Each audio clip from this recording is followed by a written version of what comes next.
வணக்கம். நம்ம மீரா சமையலில் இன்றைக்கி நம்ம பார்க்க போகிறது ஆரோக்கியமான கம்பு அடை.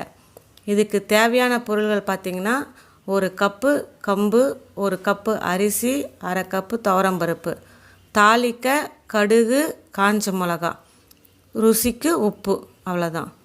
முதல்ல என்ன பண்ணணும், இந்த கம்பு, துவரம்பருப்பு, அரிசி 3த்தையும் ரவை மாதிரி உடச்சி எடுத்துக்கோங்க.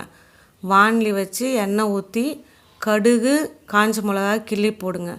இந்த 2.5 கப்பு தண்ணி விட்டு இந்த கலவை எடுத்து கொட்டுங்க. அது ஒரு 5 நிமிஷம் கிளறிட்டு மூடி வச்சுருங்க. திருப்பி எடுத்து பார்த்தோம்னா உப்புமா மாதிரி ஆகிருக்கும். அதை என்ன பண்ணணும், சின்ன சின்ன உருண்டைகளாக பிடிக்கணும்.